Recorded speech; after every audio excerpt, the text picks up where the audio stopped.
many years ago there was a monkey, and this monkey was a bit of a lazy monkey, but he wanted knowledge, so he decided to go on a quest, as you do. And this quest wasn't ordinary, because from this quest he wanted to gain power, money, wisdom, and, you know, some girls, maybe boys, I'm not prejudiced. And so he heard about an enchanted tree, and the enchanted tree was in the Forest of Eden and held the enchanted apples. And he knew that if he could get one bite of this apple, then he could have all the knowledge and power and wisdom of the world. So he set out. Now, despite being a monkey lazy in mind, he was not lazy in body. So he embarked on his adventure. He went through various terrains. He trenched through deserts, got crippled by quite a lot of cacti. He climbed up cliffs and went through mountains. And he swung through the trees until he got to the Forest of Eden. He was minding his merry way, and then he noticed a river, which he remembered from many monkey geography lessons. It was called the River of Regret.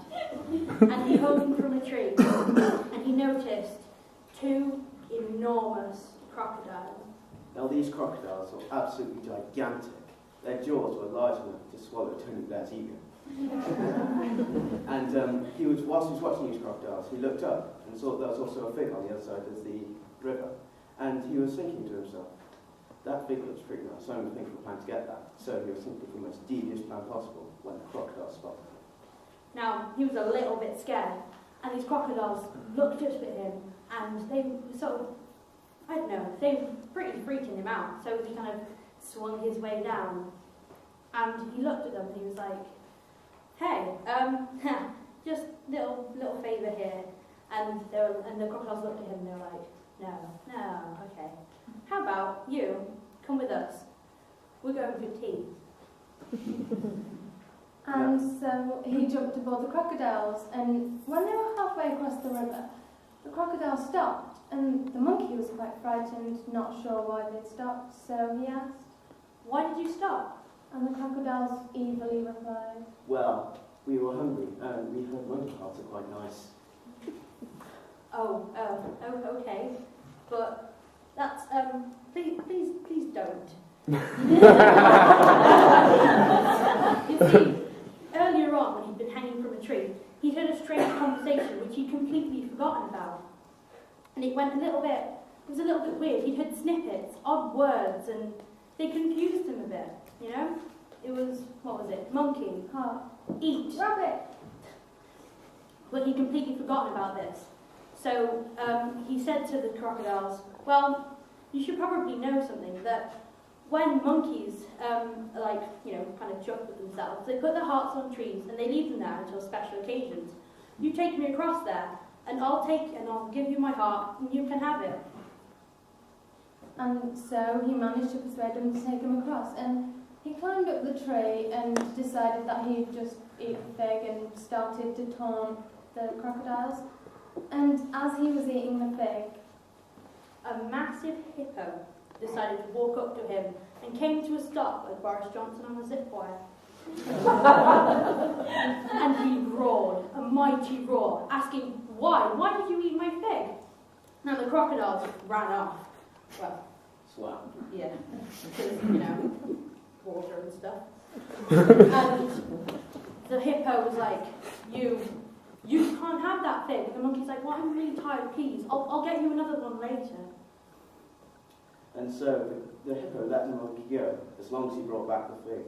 And the monkey travelled through the forest, over the terrain, like the forest, swing through the trees, until he got to the tree. And he ate an apple, but didn't feel any different. So he ate another, and he ate another, and he ate another. But that was part of the legend he hadn't remembered. well, he'd heard the whispers of the tree, but the rest of it, because he was a lazy monkey, he hadn't heard that if you take more than one fruit from the tree, you get cursed with the bad luck of the universe. And the more you eat or take, the worse your luck gets. And on his way back, A freak forest fire hit the Forest of Eden, and it chased him. And after a while, long while, he stopped. he thought he'd outrun it, and a rabbit came bounding up to him. And the rabbit, all cute, where's a raven at a writing desk? Monkey was like, psh, I'll know this stuff, you know, I should be smart now. And he looked at the rabbit and was like, well, I'm sorry, I don't know. And the rabbit just shook his head and was just like, dude, that's not right. Oh, by the way, there's a massive fire behind you. And Monkey was like, what? Oh my God, and he carried on running until... He outran the firefly because he's being too sweet somehow. And he saw a butterfly, and the butterfly asked him, what's the meaning of the universe? And of course the monkey should have known this because the wits were from the apples, but he didn't. So the butterfly flew away, disappointed, and landed on a black spot, which happened to be a bear's nose, and the bear got up and chased the monkey away. And as he was running, he encountered a bullfrog. And the bullfrog asked him, what is the chemical formula for hydrogen? And this was quite simple, but the monkey didn't know. The frog got quite angry and decided to turn around and shoot poison darts from its bottom at him. The monkey luckily moved out of the way, and the frog missed him.